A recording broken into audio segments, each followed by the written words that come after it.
Welcome back. I'm Kim Bailey. She's Fulyana Osborne, and this is Inside Exec. Today we're going to talk about up and coming managers and a demographic that is getting younger and younger in our eyes, but apparently, according to some stats that we heard recently, there is a significant increase in the numbers of a generation that are below 30 that are moving into or will be moving into management positions.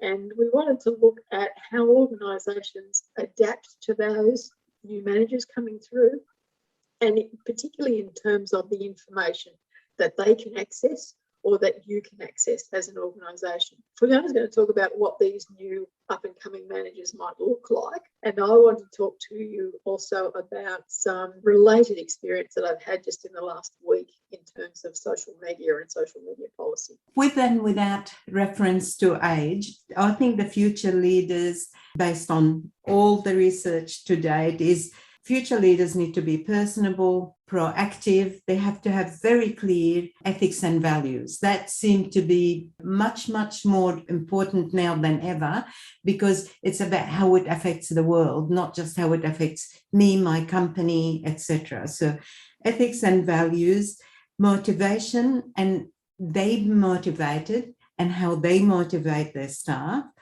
Look for the long term, as I said, not just the short term gain. Getting the company to make millions in the short term is no longer acceptable. It's sustainability of the company and its values in the future, being willing to change themselves as leaders, being agile, being able to come out with strategy, but the execution of that strategy, it's not just good enough to come up with a broad idea.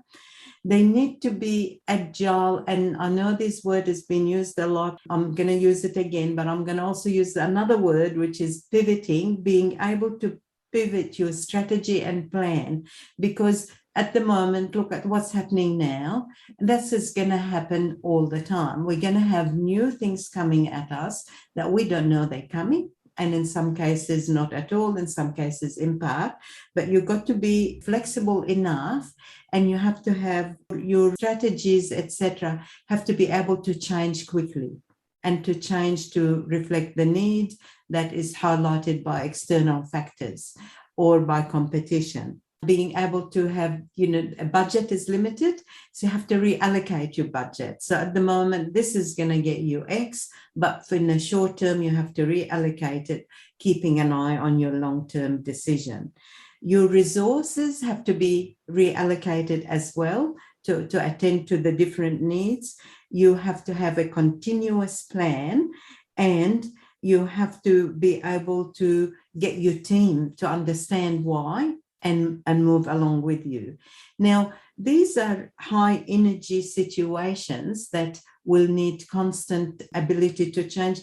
And the other thing is not to be afraid to be wrong and how to recover. So there'll be risks, and there will be learnings, and there will be some things that will fail, and you have to have that resilience where you can do that. So that really does cover a lot of the young profile if you're talking about age. Now, one of the most important factors that's going to play a major part in this is technology.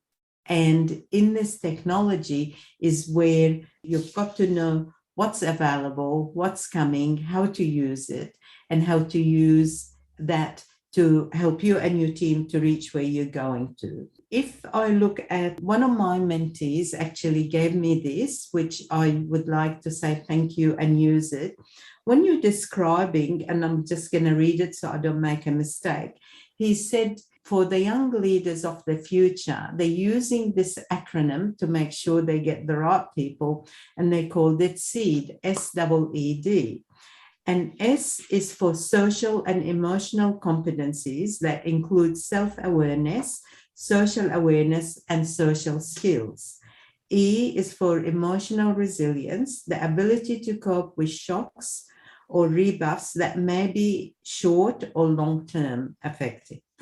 E is for enterprise, innovation, and creativity, the ability to shape situation, imagine alternatives, remain open to new ideas, problem solve, and work in teams. D is for discipline, both inner discipline to defer gratification and pursue goals, as well as the ability to cope with the external discipline. So this is about the sort of person we're looking at. But as I said, a biggest enabler, other than the team, obviously, is the technology. On the technology side of things, it's fairly important for us to recognise, look back in history, every generation has been a problem to the previous generation in terms of management. So managers that came through, so I said, we go back to the 50s, the people who started in the 50s became managers in the 60s, the 1960s we're talking about, for those of you who lived that long like us. But when those managers became senior managers in the 1970s, and they were looking at people who came through in the 1960s, it would have been, oh my God, they've got all this coloured clothing. And I can remember looking at personnel files in an organisation where we both worked, where they were not allowed to have, well, someone got disciplined for having a bottle of Coca-Cola on his desk, and he was formally disciplined. So each generation was a problem. And those of us who are looking at a new generation coming through as managers are seeing something that every generation has seen. However, what we are also having to deal with is a complete change in the way we work. What we have experienced in these times of the pandemic over the past 18 months has just really been an indication or a fast track into the way we will work in the future.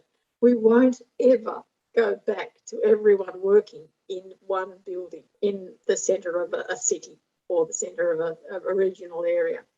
There will always be a mix of work from home, do this, do that, work part-time, work contract work, whatever it is. So there's a change, a complete change in the face of the workforce and the way work is done. And for that, we need a different kind of management structure.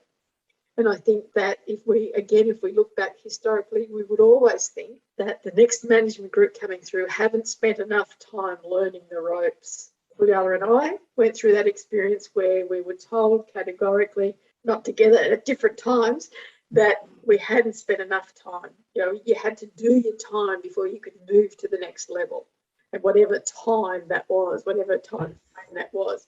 But you weren't considered for a promotion until you had spent X amount of months in one job and you moved on to the next one. Not only do we not have the luxury of that these days, we don't have the need for it because the information and the knowledge transfer that we've talked about continuously are available to the next generation of managers and of leaders far more easily than they were even for the generation before them.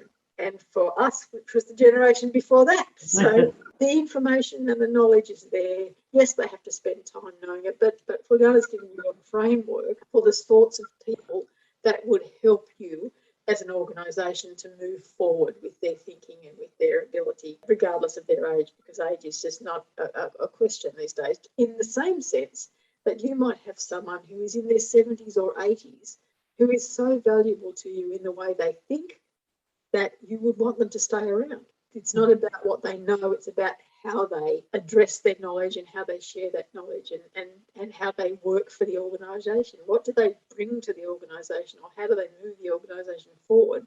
That is important, that you can't get anywhere else, regardless of their age, because age is just a measure.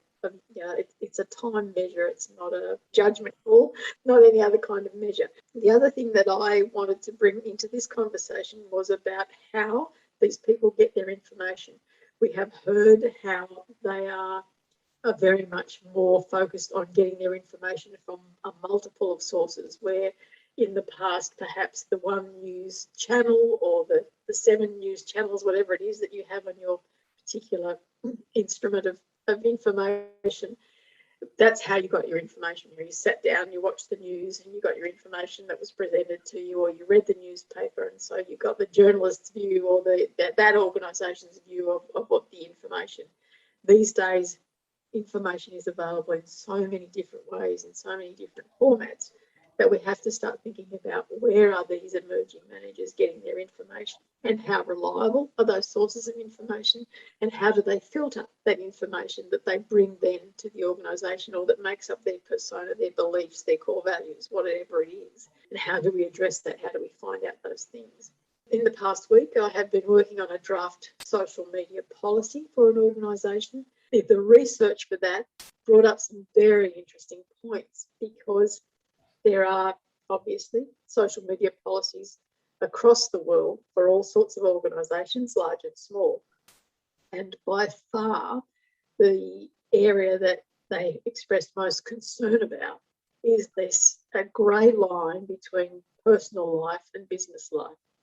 And the bottom line of it was that for each of the policies that I looked at, it was that just remember that whatever you post, whatever you say is permanent. So somewhere, sometime, someone's going to read it and make a judgment call on you or your organisation. So it was about protecting organisations, only having specific spokespersons for organisations, but that if you saw a negative comment about your organisation, then you reported it. You didn't address it yourself, unless you were one of the official spokespeople, but you said it to someone who could address it, who were trained to address those things, not just reacting, because as we have said before, some of the social media that's around is the land of outrage. So we must be outraged. We must say something, or we must be outraged by something that someone else has said.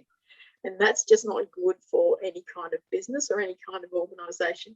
And it's not good for you personally, because increasingly we see that organisations, when they are recruiting, will look or will ask you for your social media addresses, and they will look at them, they will read them, and they will make a judgment call. They will shortlist you or not based on what you have said, or what you're posting, or what you're reading, or what you're the way you are projecting yourself into the universe through this media.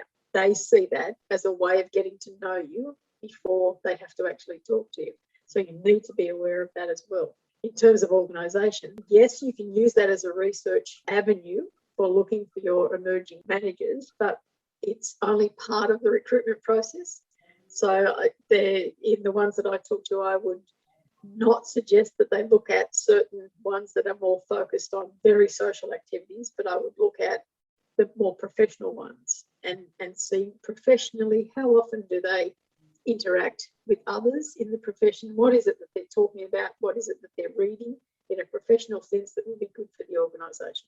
On that level, without giving a shout out to them, I think LinkedIn is the thing that you need to be focused on.